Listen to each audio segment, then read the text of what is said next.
So I know I'm not this. I think of my body as an avatar, and my energy is in this avatar. And I've heard a lot of talk about dreams, but I've also heard when we go to sleep, we leave our body, and then when you wake up in the morning, you're born again into this body. So why do people have dreams if they leave their body when they're asleep? And how come I'm not having any dreams that I'm aware of my whole life? 50 years of no dreams Well, that I'm aware of. we are not sure how long you've been telling that story, but that's part of it. There you go. So I have lots of daydreams, but not... why would you want to be aware of your dreams? I understand that they can give you insight to where you're vibrating at. Yeah, but your day-to-day experience can give you that too. So why do you want to dream? Don't want to be left out, or I want to fly when I'm sleeping. for the fun? For the fun. For the fun. So go general about it. So give us more. And the dream part is secondary to the idea that I actually leave this avatar when I'm sleeping or not using conscious thought. Let us give you a clear picture of what we mean by all of that. So you make a decision to come into this body, but the larger part of you doesn't. There's a larger part of you remains non-physically focused.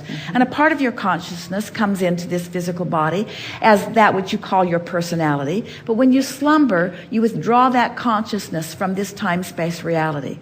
Now, to be really accurate, a part of that consciousness is still moving about in the cells of your body, but the cells of your body have their own non-physical inner beings, so to speak. And so there's a large part of the continuity between the non-physical and the physical that is taking place without you even having any conscious awareness of it. It's a wonderful thing that you don't have to set an alarm to make sure you're breathing every 2 or 3 minutes, or to make sure that your blood is continuing to pump through your body. In other words, there's a lot of consciousness going on that is taking care of you in a very wonderful way.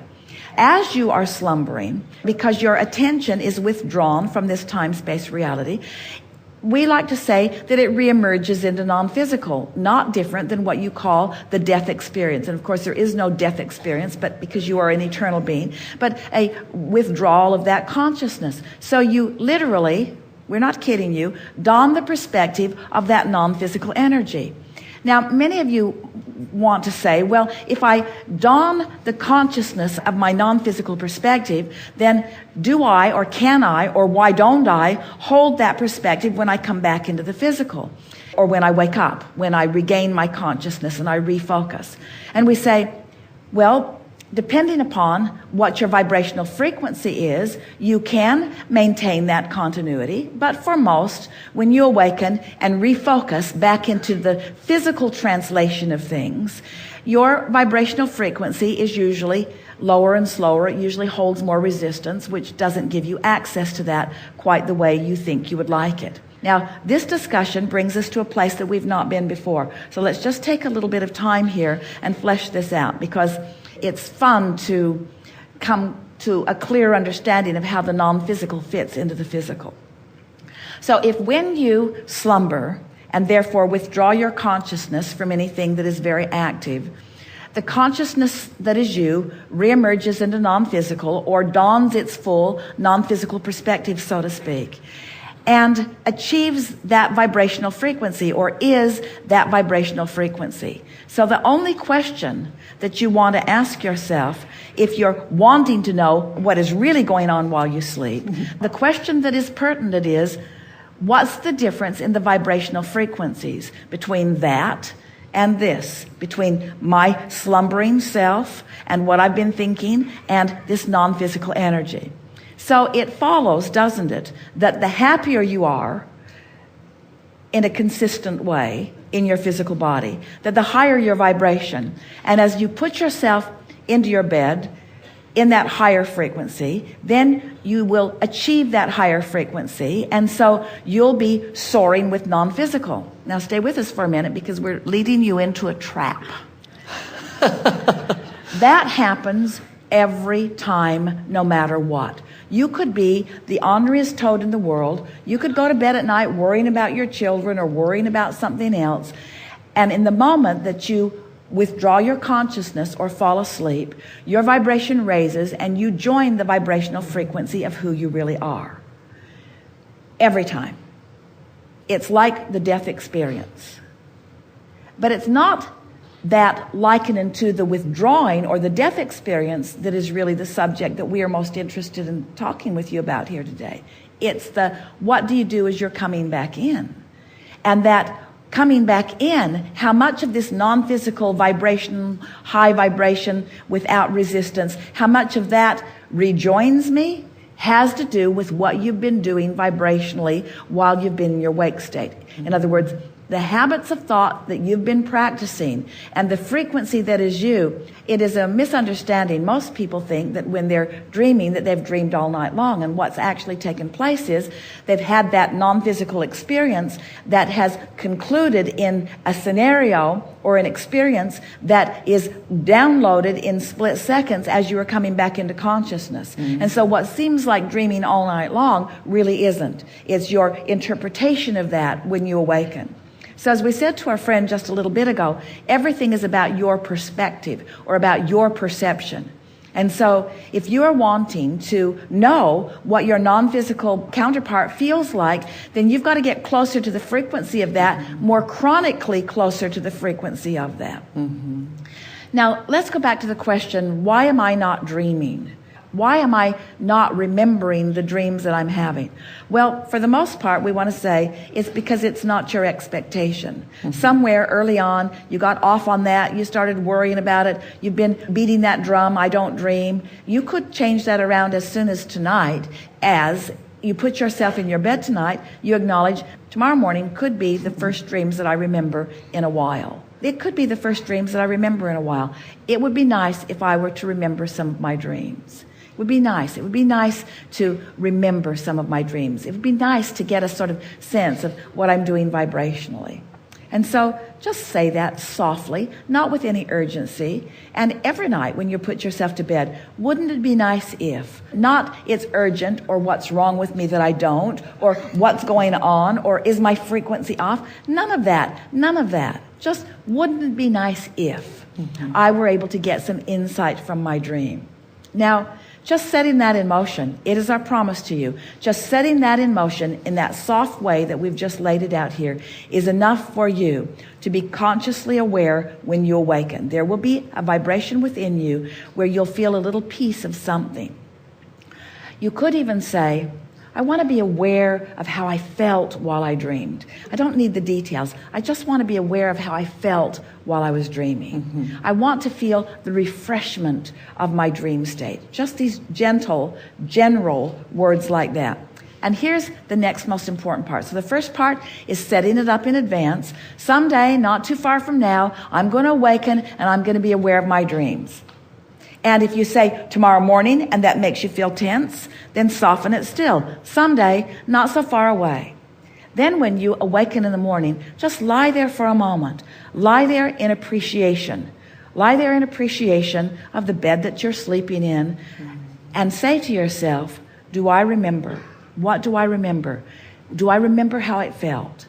What do I remember? Because if you will ask yourself that question very first thing, if you're awakening to an alarm clock, sometimes the alarm clock is sort of jolting you into something else. If you really didn't want to get up, then you're already off on the wrong vibrational foot. If you feel like you didn't get enough sleep, then you're already on the wrong vibrational foot. If you feel that you're probably not going to remember, but you hope you can, then you're off on the wrong vibrational foot. In other words, you just have to make this a playful thing, not something that is urgent.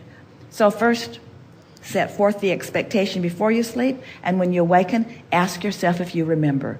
And it is our absolute promise to you that within a few days, you're going to recall your dreams. Because you are having those experiences every night. You've just convinced yourself you can't. It's like anyone who says, I can't do something. And the people who are usually saying, I can't do something, are the people who most want to do it. So it's that trying too hard thing.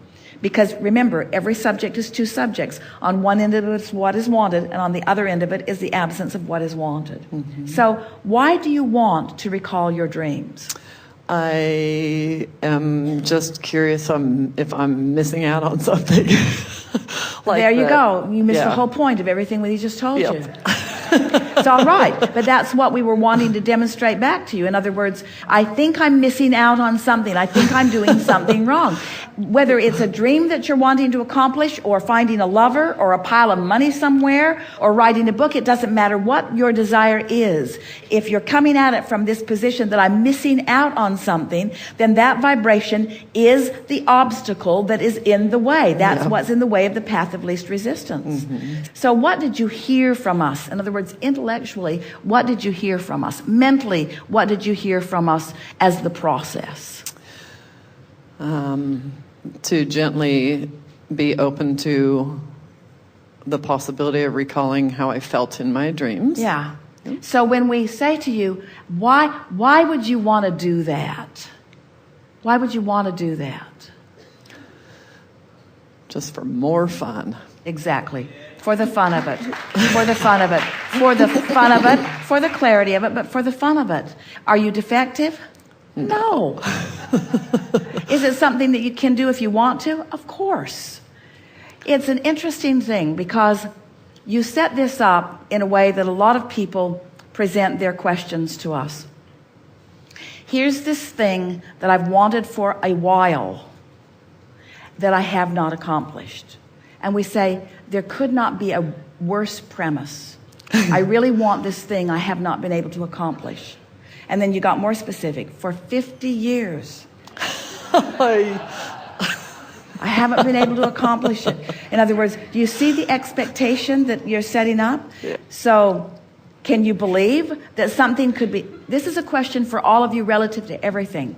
Do you believe that there could be something going on in what you call reality or what isness? Maybe political conditions, maybe geographical conditions, maybe ecological conditions. Do you believe that there could be something that is happening that has world attention, something that is in your environment today? Do you believe that there is something like that that could be happening that could be different tomorrow? Yes. Is it easier for you to believe that it could be different tomorrow, or is it easier for you to believe that it could be different eventually? Eventually. Is it easier for you to believe that it could happen eventually where everyone would witness it, or eventually where those who are ready would witness it? Those who are ready. Is it necessary for everyone to agree in this experience that will be different, or just for those who are personally involved to agree? Those who are involved. But can you feel that it is agreement that is necessary? You have to line up with what you want. You cannot be in disagreement with what you want. And the thing that is so interesting as you look around the world is that there are things that are happening that you feel disagreement with what you want. But pay attention to where your dialogue is. Because as you speak your disagreement, what are you doing? As you speak your disagreement, I don't like that, it shouldn't be that way. As you speak your disagreement of what you want, even if it's true, Esther will say, well, Abraham, it's true. And we say, there are plenty of things that are true that you want to keep active in your vibration. And there are plenty of things that you keep active in your vibration that disagree with your desire. So here's the question of the day. How are you going to make active in your desire what you desire, and how are you going to deactivate your disagreement? Go general. Stop being so disagreeable. Stop measuring the what isness. That's really what we're wanting you to realize, is that what is doesn't mean diddly squat. What is only how it is because of the attention that's been given to it. It is our promise to you. In the moment that you withdraw your attention from it and give your attention somewhere else and practice it long enough that it becomes your point of attraction, then your path of least resistance will reveal to you the vibrational shift that you have made. And that's what it's always about, no matter what the subject. It's always about accomplishing a vibrational shift. And a vibrational shift is always about looking somewhere else, looking looking somewhere other than where you have been looking. And you have the power to do that easily. This has been a good conversation. Thank you.